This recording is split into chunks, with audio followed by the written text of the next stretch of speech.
کہا بھئی تم مقابلے میں آئے ہو نماز پیچھے پڑھتے ہو؟ کہا حضور مقابلہ تو تلواروں سے کر رہے ہیں پر ہمارا دل تو مانتا ہے نا کہ مصطفیٰ کا نواسہ بڑی شان والا ہے۔ حر بن یزید نے 3 نمازیں لشکر سمیت امام حسین کے پیچھے پڑھی ہیں، 3 نمازیں، ظہر عصر اور مغرب۔ پھر امام حسین کے سامنے شرائط پیش کی کہ آپ کو یہاں گھیر لیا گیا ہے، یہاں آپ بیعت کریں گے، یہاں جنگ کریں گے، 2 ہی باتیں۔ امام حسین نے فرمایا نہیں بھائی بیعت تو میں نہیں کرتا، اس کے علاوہ تم جو کہتے ہو میں کرنے کو تیار ہوں۔ اس نے خط لکھا، عبید اللہ ابن زیاد کو ایک بندہ دوڑایا پیچھے کوفے، چند میل پہ کوفہ تھا، کہا وہ نہیں مان رہے، کیا کرنا ہے؟ تو حسین ابن علی ہے، میں زیادہ دیر انہیں روک بھی نہیں سکتا۔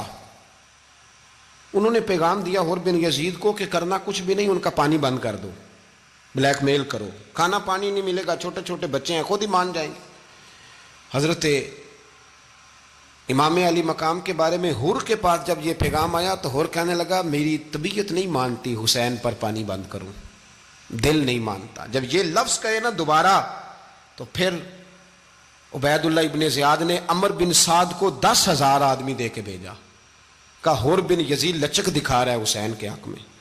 ایک رے کا علاقہ تھا، بڑی وہاں فصل ہوتی تھی، لوگ کوشش کرتے تھے وہاں کا گورنر بننے کی، کوشش کرتے تھے۔ تو عبید اللہ ابن زیاد کہنے لگا تمہیں رے کی گورنری ملے گی، سب سے سرسبز و شاداب علاقہ، تمہیں وہاں کا گورنر بنایا جائے گا اگر حسین کے خلاف لڑو گے۔ یہ اتنی زبردست ہوتی ہیں گورنریاں کہ گورنریوں کے لیے لوگ نسل رسول کے خلاف بھی نکل آتے ہیں، یہ اتنی تگڑی ہوتی ہیں، اتنی جلدی وفاداریاں بدلتی ہیں۔ امام حسین کو روک لیا گیا، عمر بن سعد نے روک لیا۔ 1 محرم کو امام آئے، 7 محرم تا روکا گیا، 7 محرم کو پانی بند کر دیا۔ جانور پانی پیتے تھے، گھوڑے پیتے تھے، کتے پیتے تھے، لیکن مصطفیٰ کے گھرانے کو پانی پینے کی اجازت 3 دن تک پانی بند رہا۔ 9 محرم کو عمر بن سعد نے اور لوگ بلائے۔ شمر ایک بڑا سخت آدمی تھا، سنگ دل بدبخت، جس نے حضرت علی اصغر کے گلے پر تیر مارا تھا، وہ اور لشکر لے کے آیا۔ رات کو کہنے لگا امام حسین رضی اللہ تعالیٰ عنہ سے کہ بس بڑا ہو گیا، یہ 9-10 محرم کی درمیانی رات، یہاں آپ جنگ کریں گے یا آپ بیعت کریں گے، 2 ہی باتیں۔ امام حسین اندر گئے، سیدہ زینب سے مشورہ کیا، باہر آئے، فرمایا بات وہی ہے جو پہلے دن والی ہے۔ او بھائی بچے ساتھ ہو، صحرا کا علاقہ ہو، تپتی ہوئی ریت ہو، اتنے کٹھن اور سخت حالات، چاروں جانب موت ہی موت، دور دور تک اپنوں کا نام و نشان کوئی نہیں، اور اکیلے فیصلہ کرنے والے امام حسین، باقی سارے بچے ہیں یا عورتیں، سارے بڑے اکیلے۔ امام حسین رضی اللہ تعالیٰ عنہ نے فرمایا بھائی بیعت تو میں نہیں کرتا، باقی جو تمہارا پروگرام ہے۔ شمر اور ابن سعد کہنے لگے پھر جنگ کے لیے تیار ہو جائیں۔ کیا انداز ہے امام حسین کا، فرمانے لگے کل جنگ کروں گا، مجھے پتا تو ہے جنگ کا نتیجہ کیا نکلنا ہے، 1 رات مجھے دے دو تاکہ میں کھل کے اپنے رب کی عبادت تو کر لوں۔ حسین نے جانا ہے، مجھے پتا ہے کل رزلٹ 72 اور 22,000 کا کیا 1 رات مجھے دو، میں مالک سے راز نیاز تو کروں، میں گویا اس سے پوچھوں تو صحیح کہ مالک میرے والد بھی شہید ہیں، بھائی بھی شہید ہیں، نانا کو بھی دکھوں میں دیکھا ہے، تو اب میری باری ہے تو مالک میں حاضر ہوں، مجھے موقع تو دو، اس لیے کہ میرے نانا نے بدر میں بھی ساری رات عبادت کی تھی، صبح مجھے موقع دو۔ اور دنیا کا اصول ہے جب کوئی موقع مانگتا ہے تو دیا جاتا ہے۔ یہ دونوں کہنے لگے کوئی موقع نہیں۔ حر بن یزید پیچھے سے بولا، کہنے لگا نہیں بدتمیزی نہ کرو، حسین کو موقع دو، تمہیں دینا پڑے گا۔ موقع دیا۔ حر بن یزید نے پھر منت کی، کہا حضور آپ مہربانی کریں مان جائیں۔ فرمایا ماننے والا کھاتا کوئی نہیں۔ فرمایا ماننے والا کھاتا، بولیے ماننے والا کھاتا، یہ بڑا مشکل کام ہے بھائی۔ ضمیر کا سودا اب تو عام ہو گیا، بازار لگتے ہیں، ریٹ لگتے ہیں، اپنی اپنی چاہتوں پہ لوگوں نے اپنے اپنے انداز سجائے ہوئے ہیں۔ کوئی آدمی بس اچھے طریقے سے نام لے لے تو بس ہم اس کے پیچھے چل جاتے ہیں، اب تو عام ہو گیا یہ معاملہ۔ امام حسین نے فرمایا ہو ہی نہیں سکتا، ممکن ہی نہیں ہے۔ ساری رات عبادت میں گزری، ریاضت میں گزری، تہجد کا وقت ہوا تو گھر والوں کو بلایا، فرمایا دیکھنا تمہاری سی کی آواز نہ باہر آئے، خبردار سی کی آواز نہ آئے۔ اور امام زین العابدین سے فرمایا تو بیمار ہے، تو جہاد نہیں کرے گا، لیکن خیال رکھنا پیچھے۔ اور بڑی قیمتی بات بتا رہا ہوں، ہماری بیویاں کسی کے گھر میت ہو جائے تو 4 دن بخار نہیں اترتا، امام علی مقام نے سیدہ زینب سے فرمایا تو بڑی ہے، میری بہن ہے، پیچھے سارے بچے ہیں، جوان ہیں، ان کے حوصلے تیری ذمہ داری ہیں۔ صبح جنگ کا طبل بجنے لگا، فجر کی نماز پڑھی، سورج چڑھا، 10 محرم کا دن، جمعے کا وقت، جناب سیدنا امام حسین رضی اللہ تعالیٰ عنہ نے ریت پر سجدے کیے، لمبے سجدے، لمبی نماز، سورۃ الشمس کی آیات دوسری رکعت میں پڑھی تو سارا کربلا گونجنے لگا۔ کیا انداز تکلم تھا امام علی مقام کا۔ نماز مکمل ہوئی تو حور بن یزید، عمر بن سعد اور شیمر سے کہنے لگے واقعی حسین سے لڑو گے؟ پتہ نہیں کون ہے۔ قل لا اسألکم علیہ اجرا، تم نے نہیں پڑھا؟ الا المودۃ فی القربى، تمہاری آنکھیں بند ہیں۔ الحسن والحسین سید الشباب اہل جنہ، تمہیں نہیں پتا؟ کہنے لگا چپ کر، حکومت نظر آ رہی ہے۔ اور بن یزید کہنے لگے پھر میرا بھی فیصلہ سنو، مجھے حکومت نہیں چاہیے، مجھے جنت چاہیے۔ حکومت نہیں چاہیے۔ امام حسین کی پہلی فتح دیکھیں، اور بن یزید ایڑی لگا کے نا یزید کے لشکر سے نکل کے امام حسین کے لشکر میں شامل ہو گیا، اور پہلا شخص جس نے امام حسین کو روکا، امام حسین کے نام پر پہلا سر بھی اسی شخص نے کٹایا ہے۔ لیکن یزید کی قبر پہ لعنت بھی کوئی نہیں برساتا، اس کا محل تھا بہت بڑا، لیکن جب لوگ کربلا میں امام حسین کو سلام کرنے جاتے ہیں تو قدموں میں حور بن یزید کا مزار بھی بنا ہوا ہے، اس کو بھی سلامی دی جاتی ہے۔ اور اب ہم اکیلا حور بن یزید نہیں کہتے، ہم کہتے ہیں حور بن یزید رضی اللہ تعالیٰ۔ اب ہم اتنی تعظیم کرتے ہیں اس حور کی۔ جناب امام حسین کو میدان میں کھڑا کیا گیا، جہاد کا طبل بجا، پہلے خدام آئے، اور سن لو آج وہ پتہ نہیں بازاری سے لوگ چڑھ گئے اسٹیجوں پہ، بازاری سے، نہ چہرے پہ داڑھی ہے نہ سر پہ کوئی کپڑا ہے، بازاری لوگ ہیں، بھاگ رہے ہیں، بازو چڑھائے ہوئے ہیں، بٹن کھولے ہوئے ہیں، تماشا بنا دیا۔ سننے والوں کا بھی اللہ ہی حافظ ہے، وہ سٹیج پہ یہ اہل بیت کی شان بیان کرتا ہے، بھاگ کے ادھر جاتا ہے، یہ کوئی طریقہ ہے؟ سننے والوں کا بھی عجیب انداز ہے، ہر بندے کو سننے بیٹھ جاتے ہیں۔ دین مہذب ہے، تہذیب والا ہے، دلائل رکھتا ہے، دین وقار رکھتا ہے، ایسے لوگ اب دین بیان کریں گے؟ حضرت سیدنا امام حسین رضی اللہ تعالیٰ عنہ صبح جب جہاد کا وقت آیا، پتہ کون کون تھے کربلا میں؟ امام حسین کے ساتھ امام حسین کے 4 بھائی تھے کربلا میں۔ کتنے؟ بول کے بتائیں۔ حضرت علی کے 4 بیٹے، عباس بن علی، جن کو حضرت عباس کہا جاتا ہے نا، علمدار، یہ حضرت علی کی دوسری زوجہ میں سے۔ عباس بن علی بھی تھے، اور ابو بکر بن علی بھی تھے، عمر بن علی بھی تھے، عثمان بن، یہ حضرت علی کے بچوں کے نام ہیں۔ یہ آپ کے شہزادے امام حسین کے ساتھ شہید ہوئے، ان کا نام صرف اس لیے نہیں لیا جاتا کہ ان کا نام خلفائے ثلاثہ کے نام پہ، حضرت علی نے اپنے یاروں کے نام پہ رکھا ہے، تو تم نے کربلا کے میدان سے خارج کر دیا۔ یہ تینوں شہزادے حضرت جناب سیدنا امام حسین کے ساتھ تھے، یہ بھی شہید ہوئے۔ حضرت جناب زینب امام حسین کی سگی بہن ہے، ان کے 2 بچے تھے، اون و محمد۔ جب امام حسین میدان میں جانے لگے تو جناب زینب بچوں سے کہنے لگی نہ، پہلے بھائی نہیں جائے گا، پہلے بھانجے جائیں گے۔ 2 بچے شہید ہوئے۔ حضرت قاسم بن حسن امام حسن کے بیٹے تھے، وہ جب میدان میں جانے لگے تو امام حسین نے کہا نہیں بھائی تو نہیں جائے گا، تو میرے بھائی کی نشانی ہے، میں جاؤں گا۔ تو حضرت قاسم بن حسن نے ایک تعویذ کھول کے دیا کہ ابا جی میرے والد نے کہا تھا جب بڑی مشکل آ جائے تو تعویذ کھول کے دیکھنا، تو آج بڑی مشکل آئی ہے تو میں نے تعویذ کھولا ہے، تو یہ دیکھیں کیا لکھا ہے، یہ تو رکا ہے، تعویذ ہے ہی نہیں۔ جب کھول کے دیکھا تو اس پہ لکھا تھا قاسم اگر حسین پہ کوئی کڑا وقت آ جائے تو بیٹا کے آگے آگے رہنا، اگر کڑا وقت میرے بھائی پہ کبھی آ جائے نا دیکھنا اس کے آگے آگے چلنا، اسے حسن کی کمی نہ محسوس ہو، پائیاں جہاں ساک نہیں کوئی جے وچ خار نہ ہوئے۔ سیدنا امام حسین پہلی دفعہ کربلا میں اس وقت روئے جب یہ رکا، آپ نے دیکھا تو فرمایا ٹھیک ہے، اگر حسن کی یہ وصیت ہے تو میں نے زندگی میں اگر ان کی ہر بات مانی ہے اب بھی مانوں گا، تمہیں اجازت ہے۔ جناب قاسم بن حسن 16 سال کا جوان جب میدان میں نکلے تو ہائے ہائے پتہ نہیں کہاں سے آ گئی ہے۔ امام قاسم بن حسن جب میدان میں نکلے تو تبری سے لے کر علامہ ابو الاسناد صاحب سب کو پڑھ کے تو دیکھو، 3 دن کی پیاس ہے، شدید آزمائش ہے، دکھ ہیں، تکلیفیں ہیں، پھر بھی پہلی دفعہ جب میدان میں گئے ہیں واپس آئے ہیں 19 لوگوں کو قتل کر کے واپس آئے ہیں۔ 19 لوگوں کو ایک بار میں حضرت ایسے ہی تماشا بنا دیا ہے۔ مظلوم تھے وہ تو رو رہے تھے، ہر مقرر یہ کہہ رہا ہے کہ وہ تو بار بار کہہ ابا پانی مل جائے، پانی آ جائے، ترس گئے۔ خدا کا خوف کرو، یہ دلیر لوگ تھے، ان کی باتیں آج بھی پڑھ کے دلیری پیدا ہوتی ہے، دلیری پیدا ہوتی ہے، دلیری۔ سناؤ قصہ خیبر کو تمامی اپنے بچوں کو، علی کی داستان سن کے دلوں سے ڈر نکلتا ہے، علی کی داستان سن کے دلوں سے یہ جو بچے ڈر رہے ہیں نا، وہ چمگادڑ آ گئی، کاکروچ آ گیا، یہ خوف نکل جائے گا اگر حضرت قاسم بن حسن کی بات سنیں گے۔ درجنوں لوگ آپ نے قتل کیے۔ ایک دفعہ آئے، کہا چاچا یزید کا لشکر تو بڑا ہی بزدل ہے، اگر چند قطرے پانی میرے حلق سے گزرے تو میں سارے کاٹ کے لے آؤں گا آپ کے پاس، چند قطرے۔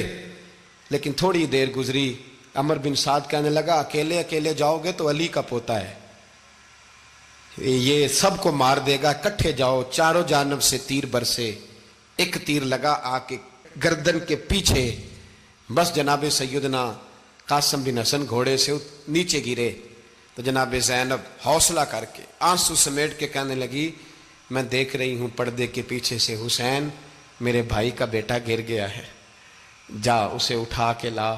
حضرت امام حسین ان کو اٹھا کے لائے تو امام حسین نے سینے سے لگایا ہوا تھا تو ان کے پیر، ان کا قد لگتا تھا امام حسین سے زیادہ ہے، اٹھا کے لایا، لٹا دیا گیا۔ امام حسین کے اپنے بڑے بیٹے میدان میں نکلنے کو، علی اکبر نام ہے، جب جن لوگوں نے حضور کو نہیں دیکھا تھا وہ جب کہتے نا ہم نے نبی پاک کا دیدار نہیں کیا تو بتاؤ کس طرح کے تھے، تو بتایا جاتا تھا کہ جناب علی اکبر کا دیدار کرو، ہم شبیہ مصطفیٰ۔ اور جب وہ گلیوں میں نکلتے تھے تو عورتیں چھتوں پہ چڑھ جاتی تھیں۔ جناب علی اکبر رضی اللہ تعالیٰ عنہ تلوار لے کے میدان میں نکلے، جوان بیٹے دینے بڑے مشکل۔ او یارو رٹا کیا ہے یہ تو بتاؤ، کہ ظالم آدمی حکمران ہے یار، یہ رٹا ہے، ایک ظالم کا رستہ روکنا ہے، اس رٹے کے لیے ہم شبیہ مصطفیٰ۔ جناب سیدنا امام علی اکبر میدان میں نکلے، بڑے لوگ مارے، بڑے، پھر ایک تیر ان کے بھی گلے میں لگا، اور جب وہ گرے نا زمین پہ تو حضرت امام حسین دوڑ کے آئے، دوڑ کے، اور جب تشریف لائے تو ان کے گلے سے تیر کھینچا تو ایک جملہ لکھا ہے صاحب تبری نے، اس نے حد کر دی، کہنے لگے تیر کھینچا تو امام حسین کی آنکھوں میں آنسو آئے، کہنے لگے کاش جناب ابراہیم آج میرے سامنے ہوتے تو میں انہیں کہتا کہ آپ نے تو بیٹا ذبح کرتے وقت آنکھوں پہ پٹی باندھی تھی، دیکھو میں کھلی آنکھوں سے بچے ذبح کر رہا ہوں، کھلی آنکھوں، کاش جناب ابراہیم خلیل ہوتے تو انہیں کہتا۔ جناب علی اکبر بھی شہید ہوئے۔ حضرت علی اصغر کو تو اچانک اٹھایا تھا امام حسین، باہر نکلے تو گردن پہ تیر لگا تو 6 مہینے کا بچہ وہ بھی شہید ہوا، خون اچھالا آسمان کی طرف تو کہا مولا دیکھ لے میں نے 6 مہینے والا بھی نہیں بچایا، وہ بھی دے دیا ہے۔ پھر حضرت عباس کو بیٹیوں نے کہا کہ اب نہ، کچھ کہتے ہیں پہلے شہید ہوئے، کچھ نے لکھا بعد میں، کہ اب ہم سے پانی کے بغیر نہیں رہا جاتا، تو جناب عباس پانی کا مشکیزہ لے کے نکلے، باہر نکلے، ایک ہاتھ کٹا، دوسرے پہ مشکیزہ وہ بھی کٹا۔ دیکھ لو میں پس منظر پہ ہوں ابھی تک، میں بتا رہا ہوں کہ جہاد کس کے خلاف تھا؟ ظالم حکمران کے خلاف، ظالم کافر کے خلاف نہیں، مشرک کے خلاف نہیں۔ حضرت امام حسین رضی اللہ تعالیٰ عنہ نے ہر جگہ ایک ہی بات کی کہ یزید شرابی ہے تو بچے کٹوا دوں گا، شرابی کو ووٹ۔ یہ ایک نہیں، ہر کتاب میں یہی لکھا، ہر کتاب میں، اور ہر مسلک کی کتاب۔ یزید چونکہ مجرے دیکھتا ہے، رنڈیوں کا ناچ دیکھتا ہے، بچے کٹوا دوں گا، اس کے ہاتھ میں ہاتھ۔ امام حسین نے فرمایا چونکہ اللہ کی حدوں کو توڑتا ہے، حقوق اللہ پامال کرتا ہے، حدود اللہ، بچے کٹوا دوں گا لیکن اس کے ہاتھ میں ہاتھ۔ سارا دن خود مجرا دیکھنا اور 10 محرم کو 2 دیگیں پکا کے حسینی بن جانا، سارا سال خود گند مند کرنا، شرابیوں کے ساتھ رہنا، اور 10 محرم کو 2 آنسو بہا کے یاد رکھنا۔ میں ہمیشہ کہتا ہوں، پھر کہہ رہا ہوں، جس کے موبائل میں گندے گانے ہیں، گند دیکھتا ہے، شرابی کبابی کا سپورٹر ہے، ووٹر ہے، یا مجرے دیکھتا ہے آتا جاتا ہے، وہ یاد رکھے قیامت میں امام حسین کا ہاتھ ہوگا، اس کا گریبان ہوگا، ہم سے نہ رقم ہوں گے قصیدے یزید کے، ہم لوگ تو حسین کے سیرت نگار۔ حضرت عباس کا بازو کٹا، پھر پانی تو بھر لیا تھا، لا نہ سکے، پھر گردن کٹی تو شہید ہوئے۔ بچوں کی بھی شہادت ہوئی، پر جب ان کا لاشا اٹھایا تو امام حسین کہنے لگے مولا اب نہ حسین کی کمر کمزور ہو گئی ہے، اب کمزور ہو۔ اور بھائی ایک میت ہو جائے تو 4-5 دن تو پوری آنکھیں نہیں کھلتی، کیسا جری خاندان ہے۔ تھوڑی دیر گزری تو امام علی مقام نے پٹکا باندھا، سر پہ دستار باندھی، مولا علی کی تلوار پکڑی، نبی پاک کا امامہ باندھا اور گھوڑے پہ سوار ہوئے تو کہنے لگے زینب گھر تیرے حوالے اور میں اللہ کے حوالے، گھر تیرے حوالے اور میں۔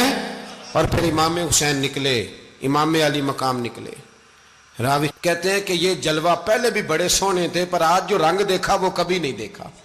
کیا انداز تھا، جدھر جاتے نعرہ لگاتے تو حد ہو جاتے۔ اتنے لوگ امام حسین نے کاٹے، اتنے کاٹے، پھر واپس پلٹ کے آئے اور کہنے لگے زینب ذرا پردے کے پیچھے سے دیکھ تو صحیح میری بہن، ان بزدلوں کو جرت ہی نہیں ہو رہی حسین کے مقابلے میں آنے، ایک دوسرے کو دھکا دیتے، تو جا تو جا۔ پھر اکٹھے وار ہوئے۔ یہ کون ہے کٹا ہوا، لباس ہے پھٹا ہوا، یہ بال یقین حسین ہے، نبی کا نور عین ہے۔ پھر چاروں جانب سے تیر برسے تو امام علی مقام چونکہ نماز کا وقت ہو گیا تھا، اترے گھوڑے سے، خون بہ رہا تھا، گرم ترین ریت سے تیمم کیا، سر سجدے میں رکھا، اور جب شمر آپ کی گردن کاٹنے لگا تو کہنے لگے ٹھہر جا ذرا رب سے ایک بات کر لینے دے۔ اور پھر بولے امام حسین، کہنے لگے مالک تو اب بتا کہ حسین سے راضی ہے کہ ناراض ہے، تو بتا۔ تو پھر ایک آواز آئی، یا ایتھا النفس مطمئنہ ارجعی الی ربک راضیۃ مرضیہ، فرمایا نفس مطمئنہ واپس آ جا، تو اللہ سے راضی ہے، اللہ تجھ سے راضی۔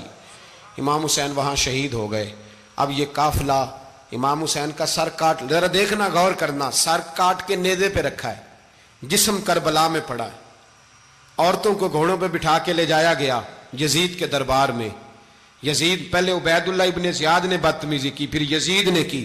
سعودی عرب کا ایک مولوی بول رہا تھا، سعودی عرب کا، ان سے بھی بڑا عشق ہے، جس نے تقریر سننی ہو میرے پاس ہے۔ ہمیں لوگ مشورے دیتے ہیں کہ جو یزید کو اچھا کہے اور حسین کو باغی کہے اس کو ہم امام مان لیں، اس بے شرم بے حیا کو جو نبی پاک کے گھرانے کے بارے میں بکے اسے امام۔ سعودی عرب میں مسجد نبی میں درس دینے والا جس نے تقریر سننی ہو میرے پاس ہے، وہ کہتا ہے یزید تو بڑا اچھا آدمی تھا، اس نے تو بڑی خدمت کی، تو میں نے اسے کہا رشتہ داری کر لیا یزید کے ساتھ، قریب ہو جا۔ شرم نہیں آتی؟ آج بھی نبی پاک کا دل دکھاتے ہو، حیا نہیں آتی، خیال نہیں آتا؟ اور لوگ گھر میں بیٹھ کے باتیں کرتے ہیں، کہتے ہیں جی جو بیت اللہ میں ہو وہ بھی برا ہو سکتا ہے۔ بیت اللہ میں تو 360 بت بھی تھے، وہ اچھے تھے۔ مدینے میں تو 360 منافق بھی رہے، پوری سورہ منافقون نازل ہوئی، وہ اچھے تھے۔ عجیب تماشا بنا دیا لوگوں نے مذہب کا۔ کہتا ہے یزید نے تو بڑی خدمت، تو عبید اللہ ابن زیاد نے قتل کیا۔ بے شرمو، اگر عبید اللہ ابن زیاد نے بھی قتل کیا تھا تو حکومت کس کی تھی؟ تو پھر یزید نے عبید اللہ ابن زیاد کو سزا کیوں نہیں دی، بلکہ ایک جگہ 2 گورنریاں دی اس کو؟ یہ حال کیا۔ بلکہ سنو کہ یزید چھڑیاں مار رہا تھا، چھڑیاں امام حسین کے لبوں پہ، تو نعمان بن بشیر صحابی تھے، بول پڑے، کہنے لگے او یزید بدبخت، ہاتھ پیچھے اٹھا، مجھے اللہ کی عزت کی قسم میں نے سینکڑوں بار نبی پاک کو ان ہونٹوں کو چومتے دیکھا ہے۔ حضرت جناب زینب عورتوں کے مجمع میں پیچھے ہو کے بیٹھی ہیں۔ یزید کے پاس جب پہنچا لشکر تو یزید کہنے لگا دیکھو اللہ نے مجھے عزت دی اور میرے مخالفوں کا کیا حال ہوا۔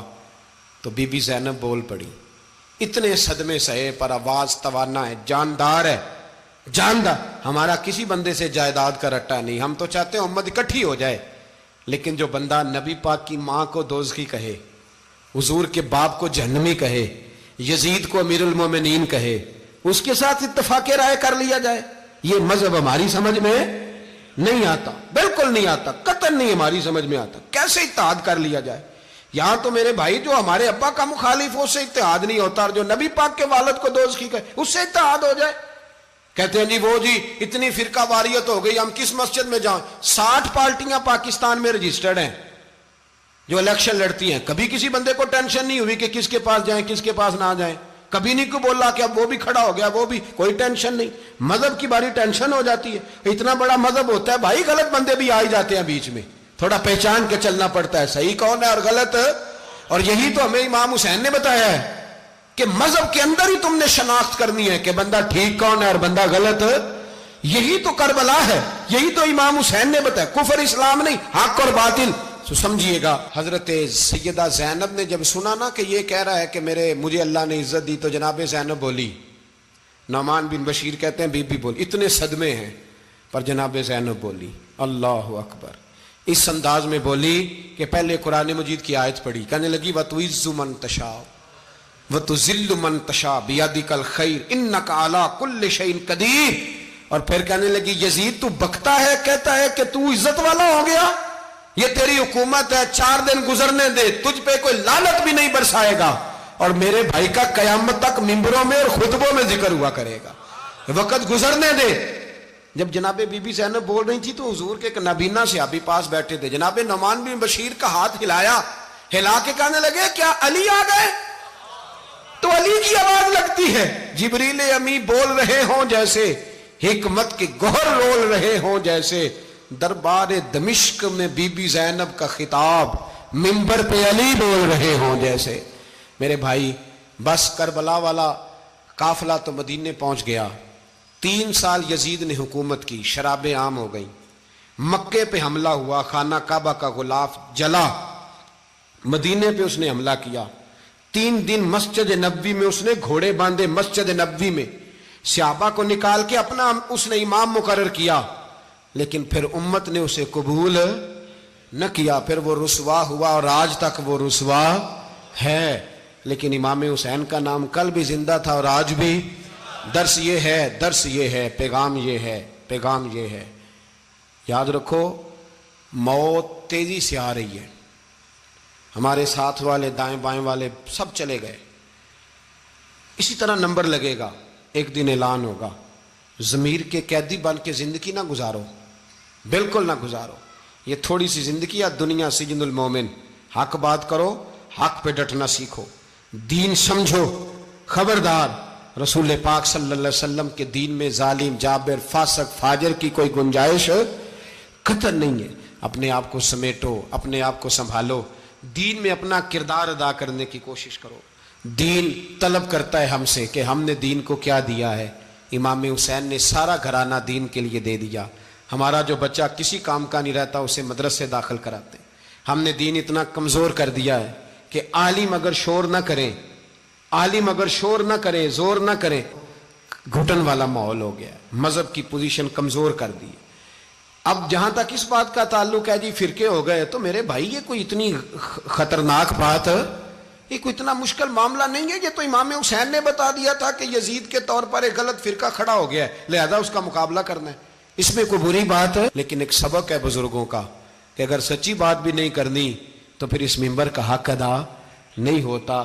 جو سچ بولے وہ حسینی ہے، جو ظالم کے سامنے کھڑا ہو جائے وہ حسینی ہے. جو مصلحت کوش ہو، جو کہے ٹائم نہیں، گراؤنڈ ریالٹی نہیں، حالات نہیں، طبیعت نہیں، موقع نہیں، تو ابھی امام حسین کے پیغام کو نہیں سمجھا.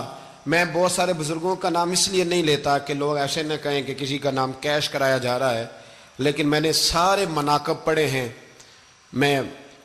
میری لائبریری میں کتابیں ہیں، میں پڑھتا رہتا ہوں، میں سفر میں بھی ساتھ رکھتا ہوں. لیکن حضرت شیخ عبدالصبور بیگ منشور ہزاروی کا شعر امام علی مقام کے مقابلے میں اس طرح کا ہے کہ مجھے سارے شاعروں سے زیادہ وزنی محسوس ہوتا ہے.